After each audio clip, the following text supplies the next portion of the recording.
வணக்கம். விஜய் எத்தனை சதவீத ஓட்டுகள் வாங்குவார் அப்படிங்கிறத தாண்டி எந்தெந்த கட்சிகளை பதம் பார்ப்பார் அப்படிங்கிற ஒரு கருத்து தான் இப்போ பரவிட்டு இருக்கு. இப்போ தஞ்சாவூரில் அண்ணாமலை பேசும்போது கூட ஒரு சில விஷயங்களை பேசினார். திமுக கூட்டணியை பொறுத்த வரைக்கும் அவங்களுக்குள்ள பெருசாக ஒருங்கிணைப்புலாம் இல்லைங்க. அதெல்லாம் ராகுல் காந்தி வந்தார், தமிழ்நாட்டுக்கு வந்தார். அவர் எங்கள் முதலமைச்சர் ஸ்டாலினோட உட்காந்த பிரச்சாரம் பண்ணார். அதெல்லாம் பண்ணலை. அவர் பாட்டுக்கு அவர் இஷ்டத்துக்கு போனார். ஒருங்கிணைப்பு அப்படிங்கிறது ஒன்றும் இல்லை. அதனால் திமுக கூட்டணி பெருசாக வெற்றி பெறாது அப்படிங்கிற மாதிரி சொன்னார். அவர் என்டிஏ கூட்டணியில் இருக்கிறனால அவர் அப்படி தான் பேசுவார். சரி, அதை தாண்டி பார்த்தீங்கன்னா விஜய் எவ்வளோ ஓட்டுகளை பிரிப்பார் அப்படிங்கிற பொறுத்து அவர் ஒரு கருத்தை சொல்லியிருந்தார். விஜய்க்கு மக்களோட ஈர்ப்பு இருக்குது, ஆனால் அதே சமயத்தில் அது ஓட்டாக மாறுமா அப்படிங்கிற ஒரு சந்தேகம் இருக்குது. அதே சமயத்தில் அவர் மற்ற கட்சிகளோட சின்ன சின்ன கட்சிகள் இருக்குல்ல, கூட்டணி வச்சுருக்கோம்ல, அவங்க கட்சிகளோட அதிக ஓட்டுகளை வாங்குறதுக்கான வாய்ப்புகளும் இருக்குது. ஓட்டு வங்கி அதிகப்படுத்துவார். அதிக ஓட்டு வாங்கினாலும் அதனால ஆட்சி அமைக்க போகிற கட்சிக்கு ஏதாவது பிரச்சனை வருமா அப்படின்னா அது பிரச்சனை வர்றதுக்கு வாய்ப்பெல்லாம் இல்லை. விஜய் கிட்டத்தட்ட மற்ற அரசியல் கட்சிகள் போல் அவருமே நிறைய விஷயங்களை சொல்லியிருக்காரு. வாக்குறுதிகள்லாம் கொடுத்துருக்காரு. கிட்டத்தட்ட அந்த வாக்குறுதிகளை நிறைவேற்றுறதுக்கு 4.83 லட்சம் கோடி ரூபா தேவைப்படும். இந்த பணம் தமிழ்நாட்டு பட்ஜெட்டில் போட்டுடலாம், அந்த அளவுக்கு இருக்குது. விஜய் ஆட்சிக்கு வருவாரா அப்படின்னு அண்ணாமலைகிட்ட திரும்பவும் கேட்டாங்க.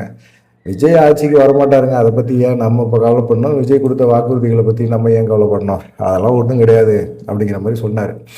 சரி, விஜய் ஒரு விஷயங்களை பண்ணுறாருல, அதனால இப்போ என்ன நடக்க போகுது அப்படின்னு பார்த்தீங்கன்னா நிறைய விஷயங்கள் நடக்கும். இப்போ அதிமுகவுக்குள்ள கட்சிக்குள்ளேயே பார்த்தீங்கன்னா அதிமுக ஓட்டை அவர் பிரிக்கிறாரு அப்படின்னா அதிமுக கட்சிக்குள்ளே ஒரு பிரச்சனை உருவாகும். ஏன்னா 2021 மொத்தமாக தேர்தலில் 72.8% வாக்குகள் தான் பண்ணாங்க.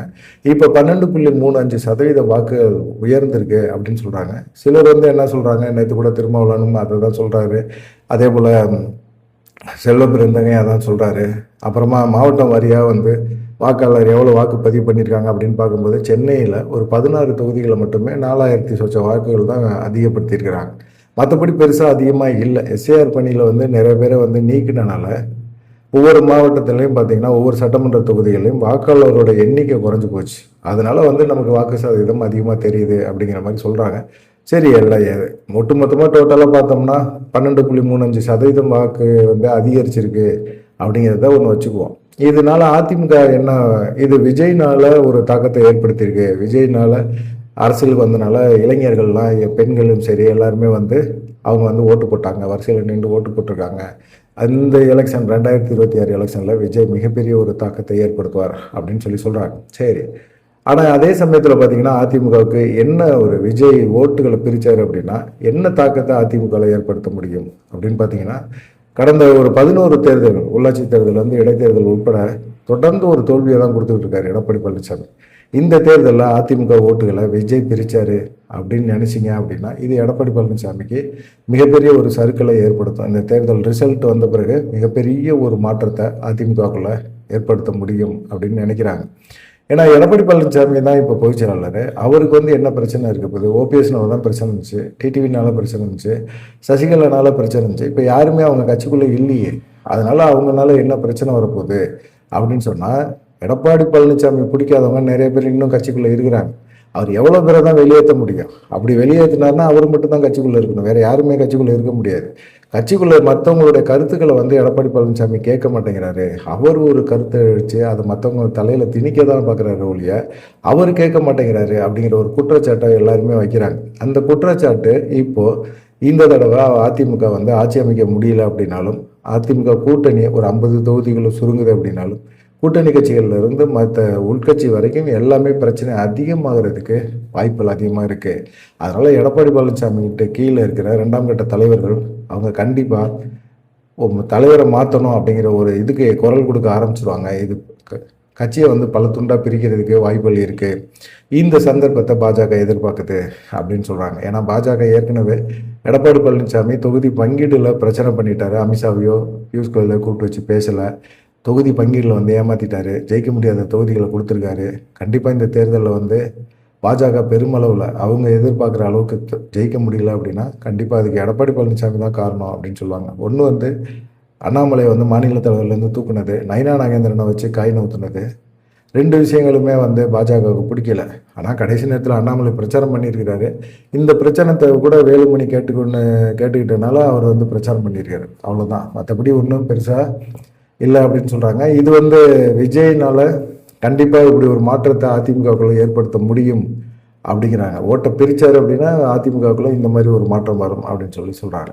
2வது பார்த்தீங்கன்னா அன்புமணி, ஜி.கே. வாசன், இவங்க 2 பேருமே என்ன பண்ண போகிறாங்க? அதே போல் திமுக கூட்டணியில் இருக்க திருமாவளவன், பிரேமலதா, இவங்கெல்லாம் வந்து இவங்க போட்டி போட்ட தொகுதிகளில் நமக்கு எப்படி வெற்றி வாய்ப்பு இருக்குது அப்படின்னு சொல்லி இப்போ அலசி ஆராய்ஞ்சு நோண்டிகிட்டு இருக்காங்க எல்லாருமே. குறிப்பாக பார்த்தீங்கன்னா கோயம்புத்தூரில் இப்போலாம் என்ன செய்கிறாங்க அப்படின்னா, ஒவ்வொரு வீட்லேயுமே, அதுவும் குறிப்பாக கோவை தெருக்கள் எல்லாம் பார்த்தீங்கன்னா பணம் வாங்கிட்டாங்க. பணம் வாங்கிட்டு ஏன் ஓட்டு போடலை அப்படின்னு சொல்லிட்டு ஒரு லிஸ்ட்டை வச்சுக்கிட்டு கையில் வச்சுட்டு ஓட்டு போட்டிங்களா, யாருக்கு ஓட்டு போட்டிங்க, எங்கள்கிட்ட பணம் வாங்கியிருக்கீங்க அப்படின்னு சொல்லி ஒரு சர்வே மாதிரி இப்போ எடுக்க ஆரம்பிச்சிருக்காங்க. திமுக எங்கெங்கே போட்டி போட்டுச்சோ அந்த சட்டமன்ற தொகுதிகள் எல்லாமே ஒரு சர்வே எடுக்கிறாங்க. சர்வே எடுத்து பணம் வாங்கிட்டவங்களாம் கேட்குறாங்க, நாங்கள் உங்களுக்கு தாங்க ஓட்டு போட்டோம் அப்படின்னு சொல்கிறாங்க. அப்படின்னா அந்த லிஸ்ட்டை எடுத்துக்கிறாங்க, ஏற்றிக்கிறாங்க. அதே சமயத்தில் ஓட்டு போடாதவங்க பணத்தை வாங்கிட்டு நீங்கள் ஏன் ஓட்டு போட போகல அப்படின்னு கேட்குறாங்க. எங்கள் கட்சிக்கு ஏன் போடலை அப்படிங்கிற மாதிரியும் பேசுகிறாங்க. சில இடங்களில் வம்படியாக காசை ரிட்டர்ன் பண்ணுங்கள் அப்படின்னு கேட்கவும் ஆரம்பிக்கிறாங்க. அப்படிங்கிற மாதிரி இருக்குது. மக்களுக்கு வந்து ஒரே குழப்பமாக இருக்குது. காசை வாங்கிட்டு நம்ம அவங்களுக்கு ஓட்டு போடலைன்னா இப்படி தான் வந்து நம்மளை மிரட்டுவாங்களா அப்படிங்கிற மாதிரி ஒரு எண்ணமும் இருக்குது. ஏன் காசு வாங்குறீங்க? காசு வாங்கினா காசு வாங்கினவங்களுக்கு ஓட்டு போடுங்க. இல்லை யார் அதிகமாக கொடுத்தாங்க, அவங்க அதிகமாக கொடுத்தாங்க, அதனால் நான் அவங்களுக்கு ஓட்டு போட்டேன் அப்படின்னாவது சொல்லுங்கள். அதை விட்டுட்டு காசு வாங்கிட்டு ஓட்டும் போடலை, அது இல்லாமல் எல்லோரும் விசிலுக்கு போட்டேன்னா கடுப்பாங்களா மாட்டாங்களா? அதனால் வந்து காசை கொடுங்கன்னு சொல்லி வம்பிழுத்துட்ருக்காங்க கோயம்புத்தூர் சைடெலாம் அப்படின்னு சொல்கிறாங்க. இதை தாண்டி பார்த்தீங்கன்னா இவங்க அன்புமணி, ஜி.கே. வாசன் இவங்கெல்லாம் எப்படி அவங்க சர்வே எடுத்திருக்காங்க அப்படின்னு பார்த்தீங்கன்னா, அன்புமணி வந்து கிட்டத்தட்ட வந்து ஒரு 18 தொகுதிகளில் வந்து போட்டி போடுறாரு. ஏற்கனவே வந்து ராமதாஸ் வந்து கட்சியை அபகரிச்சிட்டான் அன்புமணி அப்படிங்கிற மாதிரி ஒரு குற்றச்சாட்டை வச்சார். அதே போல் சௌமியா வந்து விசக்கிருமி, அதை வந்து ஜெயிக்க வச்சிடாதீங்கன்னு தருமபுரி போக முடியாமல் அவர் வீடியோ ஒன்று வெளியிட்டார். சரி, அதையும் தாண்டி ஒரு அன்புமணி ஏதாவது ஒன்று செய்வார் அப்படின்னு எதிர்பார்த்தாங்க. ஆனால் இப்போது ரிசல்ட்டு கடுமையாக உழைச்சார். 18 தொகுதிகளும் கடுமையாக உழைச்சார். அவர் நின்ற தொகுதிகள் எல்லாமே ராமதாஸ் ஒரு ஆட்களை நிப்பாட்டியிருக்காரு.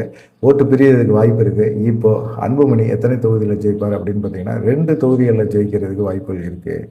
அதுக்கு மேலே 2 தொகுதிகள் இழுபறியில் இருக்குது அப்படின்னு சொல்லிட்டு அவங்க எடுத்த தேர்தலுக்கு அப்புறமா அவங்க எடுத்த கருத்து கணிப்பில் இது மாதிரி ஒரு ரிசல்ட் வந்திருக்கு. அன்புமணிக்கு இது மிகப்பெரிய ஒரு அடி அப்படின்னு சொல்கிறாங்க. அன்புமணி மிகப்பெரிய அதிர்ச்சியிலுமே இருக்கிறாங்க. நம்பிக்கையான ஒரு தகவல் தான் இது அப்படிங்கிறது தெளிவாக தெரியுது. அதே போல் ஜி.கே. வாசன் கிட்டத்தட்ட ஒரு 5 தொகுதியில் வந்து அவங்களுக்கு அதிமுக கொடுத்துருக்காங்க. 5 தொகுதியிலையும் அவர் போட்டி போட்டிருக்கிறாரு. ஆனால் 5 தொகுதியிலும் அவங்க ஜெயிக்கிறதுக்கு வாய்ப்பு இல்லை அப்படின்னு சொல்லி அவங்க கட்சி வேட்பாளர்களே வந்து சொல்லியிருக்காங்க. அதனால் வந்து ஜி.கே. வாசனும் அப்செட் அப்படிங்கிற மாதிரி சொல்கிறாங்க.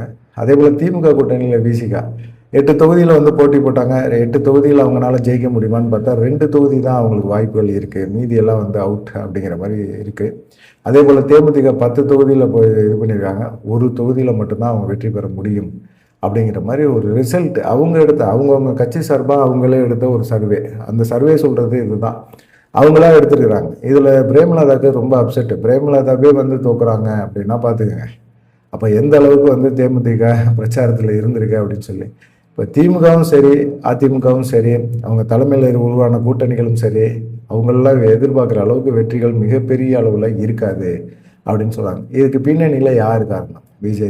விஜய் தான் வந்து அவங்க ஓட்டுகள் எல்லாம் பிரிகிறாரு. விசிக வேட்பாளருக்கு ஏற்ற அங்கே நிப்பாட்டின தாவேக வேட்பாளர் ஓட்டை பிரிகிறார். அதே போல் விஜயகாந்த் கட்சிக்கு எதிராக தேமுதிகக்கு எதிராக நிறுத்தப்பட்ட தாவேக வேட்பாளர்கள் வந்து அவங்க ஓட்டை பிரிக்கிறாங்க.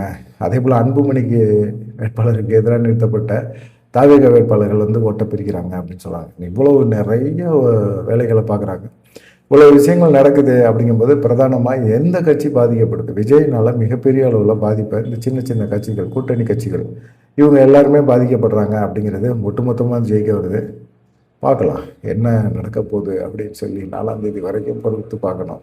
விஜய் ஒரு தாக்கத்தை ஏற்படுத்தியிருக்காரு. ஆனால் அவர் ஆட்சி அமைக்கிற அளவுக்கு ஒரு தாக்கம் இருக்காது அப்படின்னு அண்ணாமலை நேற்று தஞ்சாவூரில் செய்தியாளர் சந்திப்பில் சொல்லியிருக்காரு. உங்களுடைய கருத்து என்ன? அண்ணாமலை சொன்ன கருத்து சரியா? அதே போல் இவங்கெல்லாம் அன்புமணி, ஜி.கே. வாசன், விடுதலை சிறுத்தைகள், தேமுதிக இவங்கெல்லாம் அவங்க கட்சி சார்பாக எடுத்த சர்வே சரியாக வருதா அப்படிங்கிறத மறக்காம கமெண்ட் பண்ணுங்கள்.